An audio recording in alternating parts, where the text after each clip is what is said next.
Hey everyone, today on Classic Action Figures, we are going to be taking a look at two G.I. Joe convention exclusive items, the Cobra L.A.W and the Cobra Female Trooper set.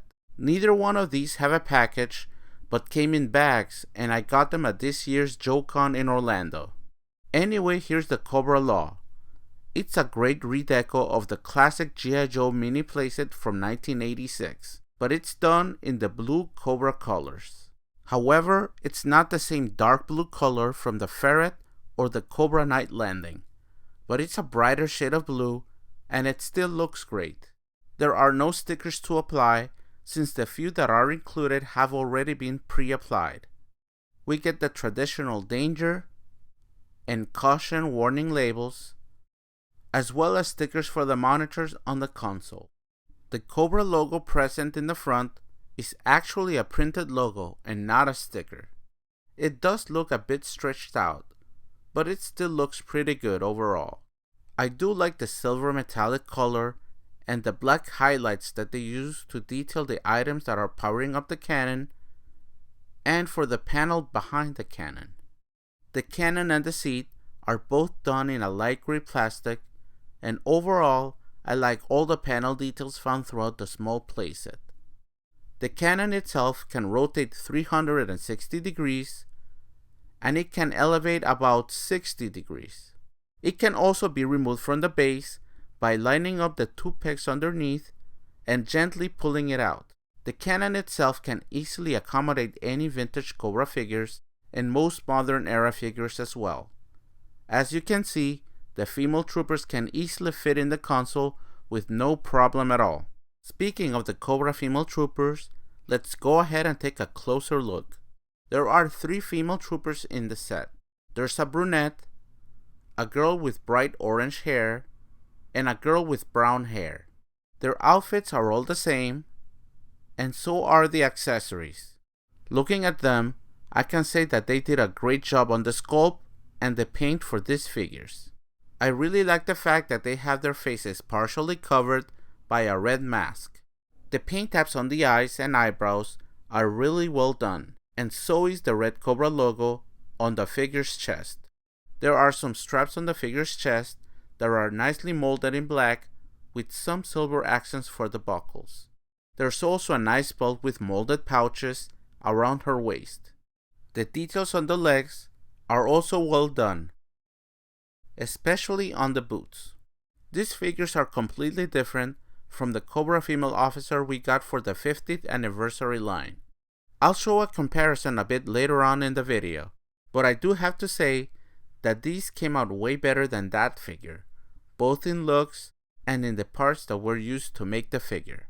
Let's go ahead and take a look at the file card, which again is the same for all 3 figures. It reads Cobra Infantry Specialist, codename Cobra Trooper, file name Various, primary military specialty Infantry, secondary military specialty Reconnaissance, birthplace various countries, grade E4 or equivalent. These versatile infantry fighters are in a special unit of female Cobra troopers. They are trained to take advantage of battlefield chaos and sleep far behind enemy lines for intelligence gathering missions. Because they have lighter frames, are less armored, and carry less gear than average troopers, they can quickly place remote sensors and beacons to mark locations for artillery assault. Silence and stealth are vital for them to infiltrate and then escape undetected. Although they are deployed in small squads, each specialist is capable of operating independently. When tasked with acquiring G.I. Joe targets, they must identify weapons, vehicles, and other defenses to provide a report to their assigned Cobra officer for tactical review.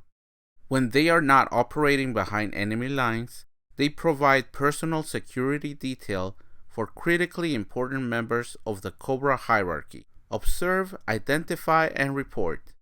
As far as accessories, we get 3 figure stands with the Cobra Trooper name done in white letters.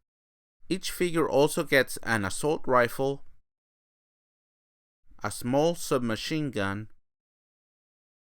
a small knife, which has a nice silver metallic color for the blade, and a removable helmet that actually looks and fits better than the one made for the Cobra female officer. I especially like the goggles that were done. I'm also glad that they are not removable, since they usually don't fit the figure quite well when they have done them that way. The actual sculpt on the helmet is really great, and I didn't have too much of a hard time placing them on the figures, especially considering that the figures have a ponytail. The only bad thing is that the figures can only carry a weapon in their hands, since there is no backpack or place to store the knife or the submachine gun on the actual figure. So here's a look at all three figures with their different weapons, and they really do look great. Now let's look at a comparison between the female trooper and the Cobra female officer. As you can see, everything is different. It's a completely different mold for each figure, and I have to say that the trooper figure actually looks much better than the officer. I do like the fact that the officer comes with a gun that can be stored on the figure, so I wish the female trooper could at least have a holster for her knife. I also like the fact that these figures are completely different from each other. I also want to say that you can swap the heads on these figures. However, you can't alternate their helmets since they won't fit each other's heads. Also, the head of the female trooper is always looking down on the officer's body, so it doesn't look all that great. I think it's better if you keep the helmets with the corresponding figure, or just leave them off entirely. Articulation for the figure is superb, and I wish that Hasbro used this type of articulation for their Star Wars and their Marvel toys. Anyway, the female troopers can rotate their heads 360 degrees, so it's not hampered at all by the ponytail. They can look up just a little bit, however, they can look down quite well. She can rotate from side to side at the torso, and she can also bend forwards and back quite well. Her arms can rotate 360 degrees, and she can also stretch out her arms quite well. She can bend her elbows about 90 degrees, and she can also rotate at the elbows. Finally, she can rotate her hands at the cut just around where the sleeve ends, but she doesn't have articulation at the wrist at all. She can kick her legs out forward all the way, but just a little bit back. She has double jointed knees, and her feet can move down and up, and she can rotate her feet from side to side too.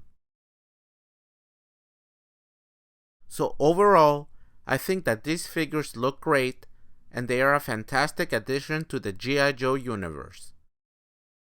I wish they also made other female troopers like the female Stratoviper, a female Crimson Guard, or a female Televiper. Anyway, that is it for my review. I really do think that the Cobra L.A.W and the female trooper set are fantastic. I wish Hasbro made more of these for the regular line when G.I. Joe comes back to retail with the new movie on 2019. I know it's a long wait until then, so I hope that the wait is worth it. I hope you guys enjoyed this video, and please stay tuned to Classic Action Figures for more toy reviews. Until next time, take it easy.